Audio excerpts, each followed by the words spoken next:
Continuamos, queridos amigos, en la charla sobre la Biblia. Con esta terminamos la gran introducción para que nos animemos realmente a acercarnos a este libro maravilloso.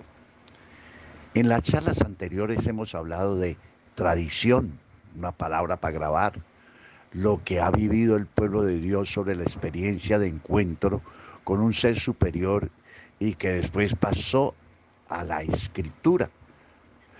Esto puede estar comprendido en un tiempo de alrededor de 1000 años, que terminan en el año 100 de nuestra era cristiana, teniendo en cuenta que la primera narración de la Pascua está por los años 1500 antes de Cristo.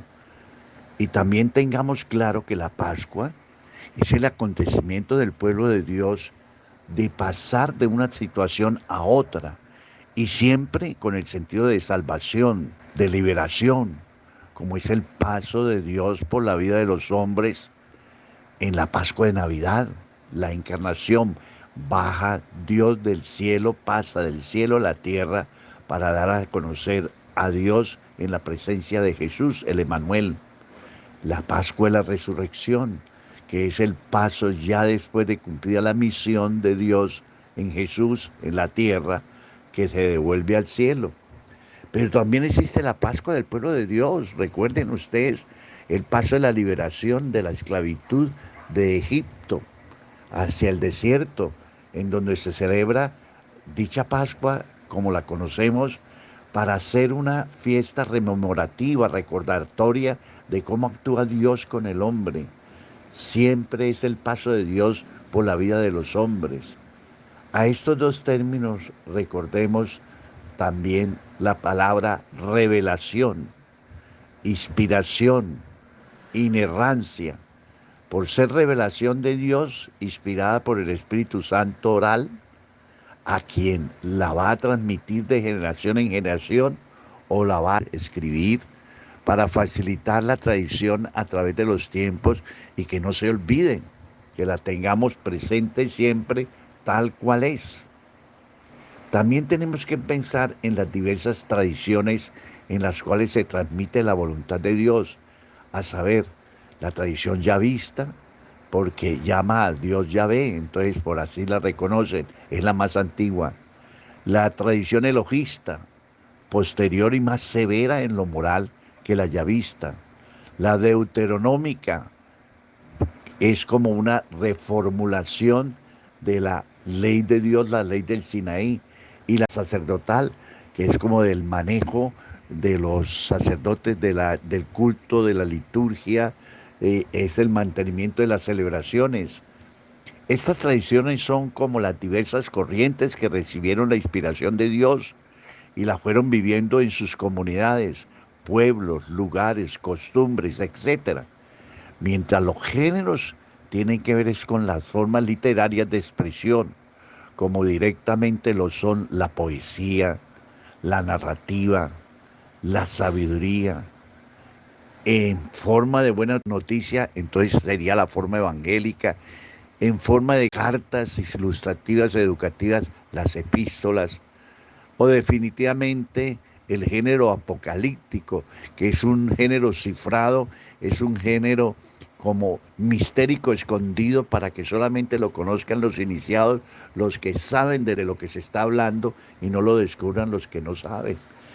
Que es el modelo del Apocalipsis, del libro del Apocalipsis, pero hay género apocalíptico en otros libros del Antiguo Testamento, en Daniel y en algunos profetas, que tiene que ver con una especie de secreto en forma de códigos, para no ser tan evidente y que exija tener una buena información y práctica de las tradiciones recibidas.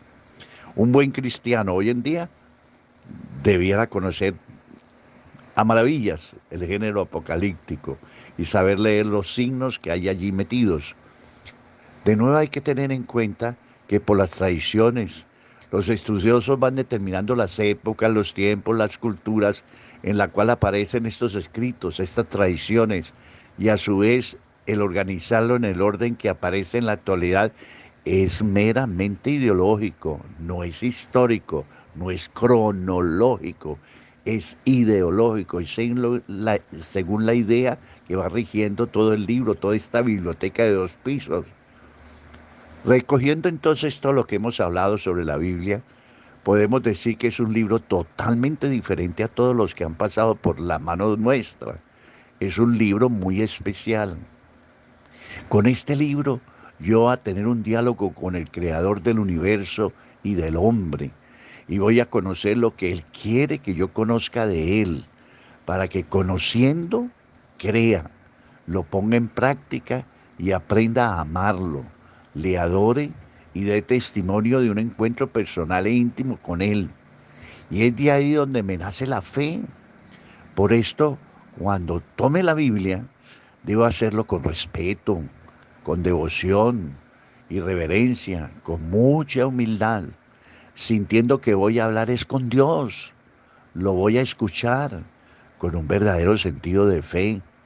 Y es así como descubro en las palabras allí presentes la presencia de Dios en mi vida.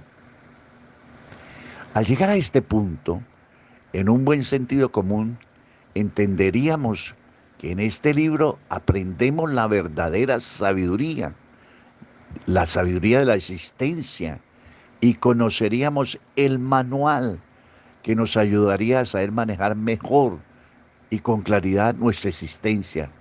Estas palabras que acabo de decir fueron pronunciadas por el presidente de los Estados Unidos en su tiempo, Bill Clinton, y que su mejor explicación la daría a quién hizo al hombre. Solo la ciencia ha logrado llegar hasta este momento, y seguiría la corroboración del presidente del Instituto del Genoma Humano, el doctor Francis Collins, que en el año 2000 dieron a la humanidad la primera lectura del mapa del genoma humano y todo lo que se puede encontrar allí. Y decía el presidente Clinton, adelantándosele al investigador científico, el doctor Francis Collins, que el verdadero que nos podía explicar ese manual del manejo del hombre, de cómo se maneja el hombre, es el creador del hombre. Y el creador del hombre, pues es Dios. Entonces, miren ustedes, en la Biblia encontramos el mejor manual para que, conociendo a Dios, lleguemos nosotros a entender la voluntad de Dios en nosotros, en este mundo, y para qué estamos en este mundo.